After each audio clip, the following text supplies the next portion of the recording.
Let's talk about the vaccines. Vaccines, what worries me about them, as you said earlier, we were promised vaccines were our way out of this crisis, our way back to normality. It's honestly, Brendan, it's looking to me more and more as they are actually the way to perpetuate this crisis. But more worrying than that is the political illiberalism that seems to spout from this obsession we have with COVID and the medical dangers that we're all allegedly in. So we have Austria already, mandatory vaccines. Germany have brought them in. The EU Commissioner Ursula von der Leyen says all EU countries should consider mandatory vaccines. And you just know, especially after Oliver Dowden, the Tory party chairman, refused to rule it out, that the notion is heading our way too. This is sinister and perturbing, is it not? Deeply sinister. I think this is the most shocking thing that's happening right now in Europe. And I think people underestimate just how serious a transgression mandatory vaccination is. I mean, it's incredibly serious. This, to my mind, this represents the end of freedom, because if the government can force you by law to undergo a medical treatment, to have an injection into your body, then we don't have bodily autonomy. And without bodily autonomy, you cannot be a free person. If you don't govern yourself, if we are not in charge of our own bodies and our own minds, that tiny part of the world that is our own selves, then we are not free people. So this is a complete and utter intrusion into liberty, and it represents an overhaul of the relationship between the state and the individual, where the state would have the power to force us to undergo medical treatment against our will, and the individual would have so few rights that he or she would not be in charge of their own body. It's genuinely extraordinary. And if you look at what they're proposing in Austria, and it's probably going to come in early next year, unless they come to their senses, you will be fined up to 7,600 euros if you refuse to get vaccinated. That is a life-ruining fine. What the government is saying to people is, we will destroy your life, we will push you into destitution, we will make your family destitute if you don't get this vaccine. So this is the extreme power of the state being used to force people to do something against their will. I find it terrifying. The fact that ministers in this country are not saying, it will never happen here, over our dead bodies will we let this happen here, the fact they're not saying that is also really chilling. That was my next point to you. I put a tweet out last week, and I don't think it's unreasonable for the people of this country to demand, never mind Oliver Dowden and the gang going out there and resorting to that tired old political cliche, we can't rule anything out. I think we, the people of this country, this allegedly free country, should demand that this government rules it out right away. It's not unreasonable, is it? It has to be ruled out. It just has to be ruled out. And I can't believe what's happening in Europe, and I can't believe there isn't more shock and horror about what's happening in Europe. Now, I'm a pro-vax person, as it happens. I think the vaccination is a good thing. I've been vaccinated, and most people I know have been vaccinated. But I don't want to live in a society where you cannot enjoy freedom unless you undergo medical treatment. That is not a free society. And that's been recognized for decades in Europe. The Nuremberg Code stipulates that people have to give their willing consent to medical treatment. Or if you go all the way back to the Enlightenment philosophers of the 17th and 18th centuries, a key point they made is that people have to have sovereignty over themselves. So this is overturning hundreds of years of respect for individual liberty. And it's a radical transformation in the power of the state in Europe. If it comes to the UK, we have to resist it with every fibre of our being, because we cannot have a situation where the state controls our bodies, because that is literally the end of freedom as we have traditionally understood it. Absolutely. Let's move on. Still on intolerance, I want to talk more generally about what I think the Tories aren't getting to grips with, and they should, if they understand the worries and concerns of the people of this country to any extent at all.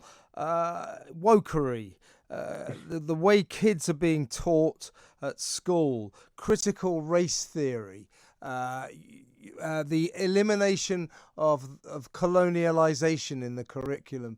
The British Empire extracted from the curricula because that's about colonialization, and we can't talk about that. No mention of slavery. This is history. This is what happened. And I think that the people of this country are extremely worried about this avalanche of wokery taking us over. We know what we're talking about. It seems so moronic, it's quite often very funny. However, it is pernicious. It seems to be attacking our traditions, our culture, and almost aimed at the very elimination of our history. That's exactly right. I spend half my time laughing at wokeness and thinking how ridiculous it is, and the other half of my time worrying that actually it's an incredibly serious phenomenon, because particularly in schools and in universities, what's happening is that a new generation is being educated to hate their own country, to hate their own history, to think that British history is just one crime after another, a litany of horrible things, and to think that Britain is still a racist country, that it's full of racist people. It's not a very welcoming place. All our statues need to be torn down. All our buildings need to be renamed. Even Charles Darwin, apparently, at the Natural History Museum, even he should be hidden away because he once went on a colonial ship to do one of his scientific studies. I mean, just preposterous suggestions are being made. And it's really about alienating a new generation from the history and the traditions of this country. And that worries me enormously, because if you don't have a sense of connection to the country you live in, if you don't have a sense of connection with national identity, with the nation, with the community, you will become a very lost person. You will become a very dislocated person. And that's what's being done to this generation. So, we all make fun of wokeness, and that's good because it is absurd. But we also now have to start taking seriously what's happening in schools in particular, where I think education is being weaponized to turn out a new generation that has a particular view of the country. And also, don't forget that this Tory government is committed to taking on the scourge of wokery. It says it's going to cut this nonsense out, and yet it doesn't seem to do so. It seems to let it sort of continue apace. And another area that is of great concern to the people of this country, particularly the majority that voted for Brexit, who thought they were voting for the preservation of our sovereign borders, is Boris's clear and apparent diffidence about the migrant crisis. He doesn't really care about it. He takes the metropolitan elite view. It's just a few thousand coming across. I live in Islington, so that doesn't matter.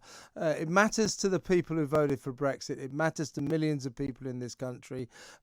He was forced kicking and screaming into the issue a couple of weeks ago when 27 migrants died in the Channel. But apart from that, you can hardly get the subject to pass his lips. Priti Patel makes a lot of noises, but nothing ever happens. Her borders and immigration bill by common consent won't make a lot of difference. Boris Johnson and this administration have got to start to respect the concerns and the worries of the people of this country and stop ignoring them, wouldn't you think? Definitely. And I think the migrant crisis matters enormously. I mean, firstly, it matters because it's an incredibly dangerous thing for people to do. I can't believe how cavalier the kind of metropolitan elites are about the fact that pregnant women and children and all sorts of people, predominantly young men, but lots of different kinds of people are taking a very dangerous journey in small boats across the English Channel. That's not something we should be cavalier about. It's certainly not something we should encourage. It's very, very dangerous, as we saw with the deaths of 27 people. But also, the other reason it matters is because of the question, are we in control of our borders or not? And the people who voted for Brexit, they're not racist, as the middle-class prejudice would have us believe. They don't hate foreigners. They don't want to call off all immigration. They simply want to know that the integrity of the nation is intact, that our borders are secure, that nationhood has real meaning, and that includes meaning, controlling who comes in, who is allowed to become a citizen, for what reason they're allowed to come here, should they be allowed to work. It needs to be a controlled form of immigration that is agreed through the democratic procedures. And these reckless commentators and members of the political class who are essentially waving the green flag to these channel crossings. They're playing an incredibly dangerous game because they are putting people's lives at risk, and they are erasing British borders and saying borders don't matter. And that's the aspect of it, I think, that irritates most normal people.